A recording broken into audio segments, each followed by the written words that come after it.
नमस्कार मित्रों, आप सभी का स्वागत है। इस वीडियो में देखेंगे सामान्य विज्ञान के 20 महत्वपूर्ण ऐसे प्रश्न जो कि विभिन्न परीक्षाओं में लगातार पूछे जाते हैं। ये खास तौर पर अगर देखा जाए तो रेलवे ग्रुप डी और रेलवे के अन्य एग्ज़ाम में आए हुए प्रश्न हैं। आगामी एग्ज़ाम्स में आपको यहाँ से प्रश्न देखने को मिल सकते हैं। सबसे पहला प्रश्न लिखा हुआ है, चंद्रमा पर किसी वस्तु का भार पृथ्वी पर इसके भार का कितने गुना होता है। तो चंद्रमा पर किसी वस्तु का भार पृथ्वी पर इसके भार का 1/6 गुना होता है। इस तथ्य को ध्यान से समझिएगा। भार लिखा हुआ है, देखिए भार के नीचे अंडरलाइन भी कर दिया गया है। भार का 1/6 गुना होता है, न कि द्रव्यमान का। याद रहे, भार की बात हो रही है। इससे संबंधित एक आंकिक प्रश्न भी न्यूमेरिकल आया, रेलवे ग्रुप डी का है कि एक वस्तु का भार अगर पृथ्वी पर 6000 न्यूटन है, चांद की सतह पर इसका भार कितना हो जाएगा। तो इसके पहले वाले तथ्य में बताया गया कि पृथ्वी पर इसके भार का 1/6 गुना, तो 6000 का 1/6 करेंगे 1000 न्यूटन। इस प्रश्न का सही उत्तर आ जाएगा। याद रहे, चांद की सतह पर भार की बात की जा रही है। सूर्योदय एवं सूर्यास्त के समय सूर्य दीर्घ वृत्ताकार अपवर्तन के कारण दिखाई देता है, जिसमें आप देख रहे होंगे अंडरलाइन किया हुआ है, डिजाइन बनाई गई। इसका मतलब है कि प्रश्न में ये उत्तर पूछ रहा था, सूर्योदय एवं सूर्यास्त के समय सूर्य दीर्घ वृत्ताकार क्यों दिखाई देता है। तो इसका कारण है अपवर्तन। किसी माध्यम में प्रकाश किरणों के झुकाव को क्या कहते हैं। तो माध्यम में जो प्रकाश किरणें झुकती हैं उसे अपवर्तन कहा जाता है। एक्वारेजिया सोना को घोल सकता है, जो धातु होती है सोना, उसको एक्वारेजिया में घोला जा सकता है। जो पेंसिल होती है, लेखन पेंसिल में ग्रेफाइट का प्रयोग होता है। लेखन पेंसिल में ग्रेफाइट का प्रयोग होता है। O2 का आणविक द्रव्यमान कितना होता है। O2 ऑक्सीजन का आणविक द्रव्यमान 32 होता है। एक प्रश्न यहाँ से भी पूछा जा चुका है कि जो O2 है, इसमें से जो 2 है ये क्या व्यक्त करता है, अणु, परमाणु। तो इसका उत्तर है परमाणु।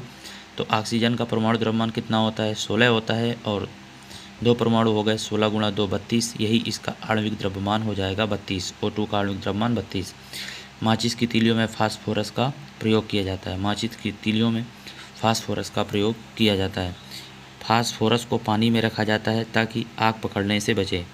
याद रहे, सोडियम को पानी में नहीं रखा जाता है, उसको केरोसिन में रखा जाता है। सोडियम पानी में आग पकड़ लेता है, जबकि फास्फोरस पानी में आग नहीं पकड़ता है। दोनों में अंतर है, ध्यान से समझ लीजिएगा। फास्फोरस को पानी में रखा जाता है, सोडियम को पानी में नहीं रखा जाता है। ब्रोमीन एक ऐसी धातु है, अधातु में देखिए अंडरलाइन है। ब्रोमीन एक ऐसी धातु है जो कमरे के ताप पर द्रव अवस्था में होती है। पारा भी होता है, लेकिन याद रहे पारा अधातु नहीं है, पारा धातु है। ब्रोमीन एक ऐसी अधातु है जो कमरे के ताप पर द्रव अवस्था में होती है। कोयला कार्बन का एक अपरूप नहीं है। यहाँ से प्रश्न पूछे जाते हैं, कोयला कार्बन का अपरूप है या नहीं। तो इसका उत्तर है, कोयला जो है वो कार्बन का एक अपरूप नहीं है, जबकि फ्लोरीन, ग्रेफाइट तथा हीरा कार्बन के अपरूप हैं। कोयला कार्बन का अपरूप नहीं है, फ्लोरीन, ग्रेफाइट, हीरा कार्बन के अपरूप हैं। मधुमक्खी के डंक का इलाज करने के लिए बेकिंग सोडा के घोल का प्रयोग किया जाता है।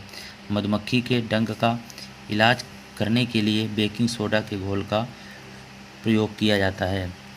सोडियम एक क्षार धातु है, मुलायम धातु है, जिसे आसानी से चाकू द्वारा काटा जा सकता है और इसे पानी में नहीं रखा जाता है। ठीक है। दूध वाला ताज़े दूध में थोड़ा सा बेकिंग सोडा मिलाता है, क्योंकि इसके माध्यम से दूध के अम्लीकरण को रोका जा सकता है और साथ ही दूध को फटने से बचाया जा सकता है। किस माध्यम से, बेकिंग सोडा का अगर प्रयोग करता है तो उसके अम्लीकरण को और दूध को फटने से बचाया जा सकता है। मनुष्यों के वैज्ञानिक नाम होमो सैपियंस का अर्थ क्या होता है। मनुष्यों के वैज्ञानिक नाम होमो सैपियंस का अर्थ वाइज होमिनिड होता है, जिसको हिंदी में ज्ञानी मानव, जिसका अर्थ होता है वाइज होमिनिड, ज्ञानी मानव। प्लेटिपस एक अंडा देने वाला स्तनपायी है। प्लेटिपस एक अंडा देने वाला स्तनपायी है। सजीव जीवों के वर्गीकरण की मूल इकाई जाति, जिसे इंग्लिश में स्पीशीज कहते हैं। हीमोग्लोबिन में हीम नामक प्रोटीन मौजूद होता है। हीम नामक प्रोटीन मौजूद होता है। मानव रक्त का पीएच मान कितना होता है? 7.4। मानव रक्त का पीएच मान 7.4 होता है। ये हैं विज्ञान के 20 महत्वपूर्ण प्रश्न।